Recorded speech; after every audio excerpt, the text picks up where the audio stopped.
بسم اللہ الرحمن الرحیم۔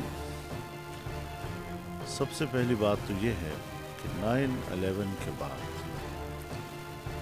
امریکہ نے سب سے پہلے امارت اسلامیہ کا خاتمہ کرنے کے لیے افغانستان پر حملہ کیا، اور اس کی وجہ اور بنیاد انہوں نے 9/11 کے واقعے کو بنایا، اور اسی کے سہارا لے کر انہوں نے کہا کہ اس کا ذمہ دار القاعدہ ہے، اور اسامہ بن لادن کو اپنے حوالے کرنے کا مطالبہ کیا تھا۔ ہم یہ سمجھ رہے تھے کہ اس کی تحقیقات ہونی چاہیے، بغیر تحقیقات کے افغانستان پر حملے کا کوئی جواز نہیں ہے۔ دوسری بات یہ کہ اس حوالے سے مذاکرات کا راستہ اختیار کرنا چاہیے، بات چیت کا راستہ اختیار کرنا چاہیے۔ طاقت کا استعمال مسئلے کا حل نہیں، یہ اس وقت ہمارا موقف تھا۔ لیکن امریکہ جو اپنی طاقت کے نشے میں تھا، اور اس نے اندھا دھند ایک حملہ کیا افغانستان کے اوپر اور طالبان حکومت کا خاتمہ کیا۔ آپ کو یاد ہوگا اسی گھر میں مجھے نظر بند کیا گیا،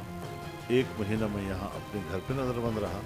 اور پھر انہوں نے مجھے اس کے بعد ریسٹ ہاؤس میں منتقل کر دیا، چشمہ ریسٹ ہاؤس میں، اور 5 مہینے پھر میں وہاں پر نظر بند رہا ہوں۔ یہ اسی موقف کی اساس پر کہ میں پاکستان میں جلسے نہ کر سکوں، میں پاکستان میں اپنا موقف جو ہے عوام تک نہ پہنچا سکوں۔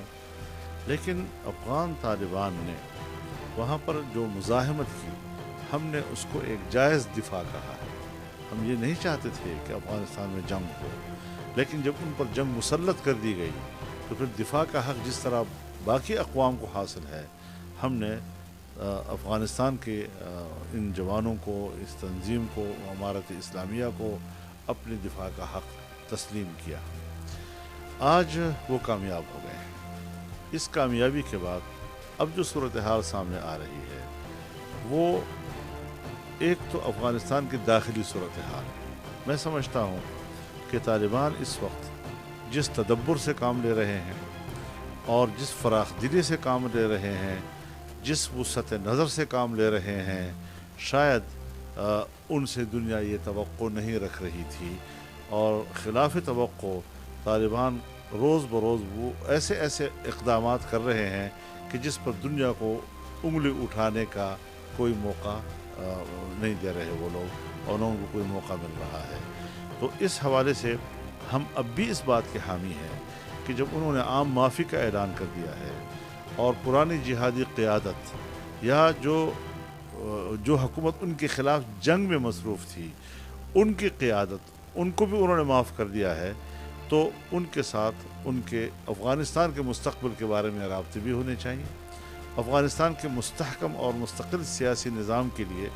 ان کے ساتھ مذاکرات کا عمل بھی شروع ہو جائے۔ ہاں، گو کہ ابھی تک اس میں وقت ہے کہ ابھی پورے افغانستان کو مکمل طور پر اپنے کنٹرول میں لینا اور وہاں کے امن و امان اور نظم کو قائم کرنا، اس میں شاید کچھ وقت لگے، لیکن ان کے منصوبہ بندی میں یہ چیز ہونی چاہیے کہ ہم نے افغانستان کو ایک مستقل سیاسی نظام دینا ہے۔ اس کا جو دوسرا بڑا فائدہ ہوا وہ یہ کہ عرب دنیا میں جو امریکی فوجیں موجود ہیں، اور جو کچھ انہوں نے عراق میں کیا، جو کچھ انہوں نے لیبیا میں کیا، جو کچھ انہوں نے شام میں کیا، اس پر بھی امریکہ کو نظر ثانی کرنی چاہیے، اور یہاں سے بھی اپنی فوجیں نکال لینی چاہیے۔ لیکن ایک حقیقت جو امریکہ کو تسلیم کر لینی چاہیے کہ وہ جو 9/11 کے بعد اس کا نظریہ نیو ورلڈ آرڈر کا یا جیو ورلڈ آرڈر کا ان کا رہا ہے، وہ تقریباً خاکستر ہو گیا ہے، بکھر گیا ہے، اور اس کو اب دنیا کے ساتھ برابری کی بنیاد پر چلنے کی پالیسی اختیار کرنی ہوگی، قوموں کے احترام کی پالیسی اختیار کرنی ہوگی۔ بالادستی کی پالیسی کا جو تصور ہے وہ اب ان کا ناکام ہو گیا ہے، اور ظاہر ہے کہ ہم پاکستان میں ان کے پڑوسی ہیں۔ پڑوسی ہونے کے ناطے اس قسم کے فتوحات کے اثرات ان کے ہم آہنگ لوگوں کو بوسٹ کرتی ہیں، اس کو ایک حوصلہ ملتا ہے۔ تو پاکستان میں بھی اس کی یقیناً ایک مذہبی طبقے کا، نوجوان کا مورال بلند ہوا ہے، لیکن جمعیت علماء اسلام وہ پاکستان کے آئین و قانون کے دائرے میں رہ کر ہی